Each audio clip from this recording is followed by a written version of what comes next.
Hello, I'm Svetla Kostadinova, the Executive Director of the Institute for Market Economics in Sofia, Bulgaria. I'm happy to present you the latest video of the Center for Freedom and Prosperity, prepared with the cooperation of IME to share with you the results of a groundbreaking analysis on the optimal size of the government.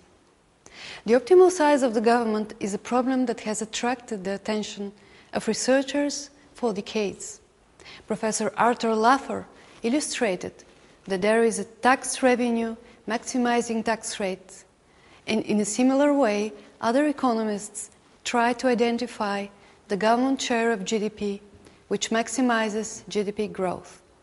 The data in our analysis shows that over the past century, in most countries, government spending has been increasing faster than real economic growth. Total government spending as a percent of GDP has grown continuously in the 20th century and is now close to an average of 41% for the OECD countries and 46% for the Euro economists. Before the Second World War, government spending was approximately 20% of GDP, on average for the developed economies. This means that nearly half of everything produced by you and your fellow countrymen is taken and spent by bureaucrats. And we see government share has doubled over the last 6 decades. We have reviewed many other studies, and in general they showed a negative relationship between government size and economic growth after a certain point.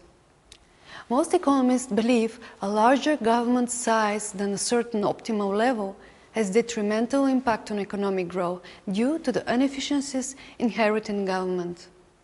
Government has as its most basic function the protection of people and property, which is a foundation for the efficient operation of a market economy.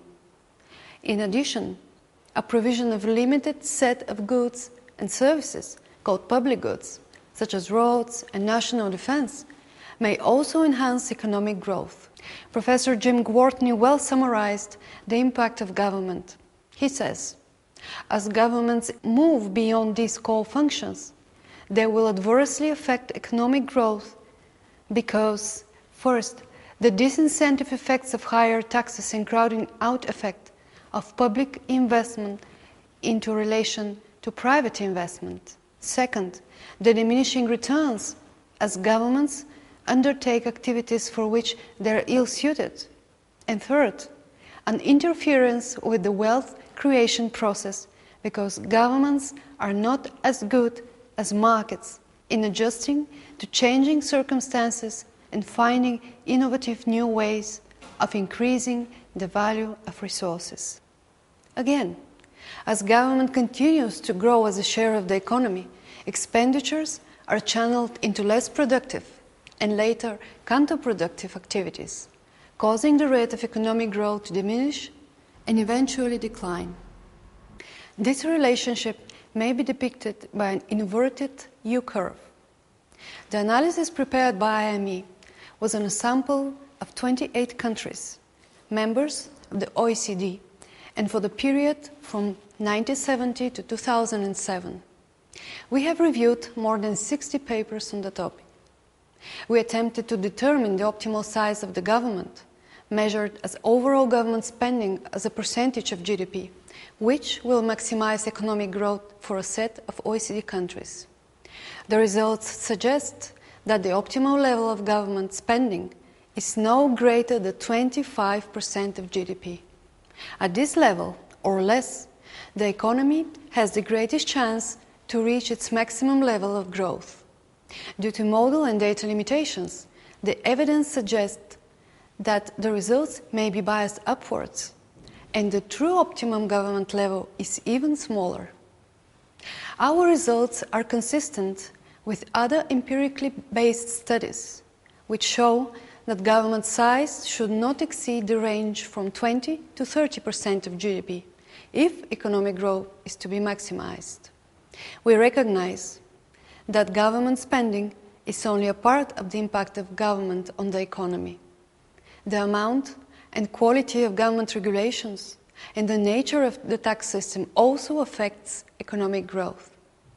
Some believe that in all cases, more means better. Well, our research does show quite the opposite when measuring government involvement in our lives. More money for hospitals does not necessarily lead to quality healthcare services, and more money for schools does not necessarily mean that students learn more. The evidence is overwhelming that more economic freedom means more prosperity.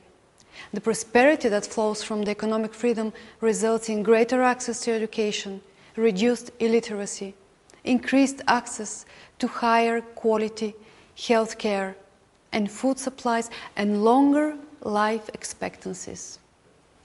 The smaller the size of government up to a point, the greater the prosperity and liberty in a nation. That is what I want you to remember. I'm going to finish now with a request that you help us by sharing this video with friends and colleagues. I'm Svetla Kostadinova from Sofia, Bulgaria. Thank you for your time.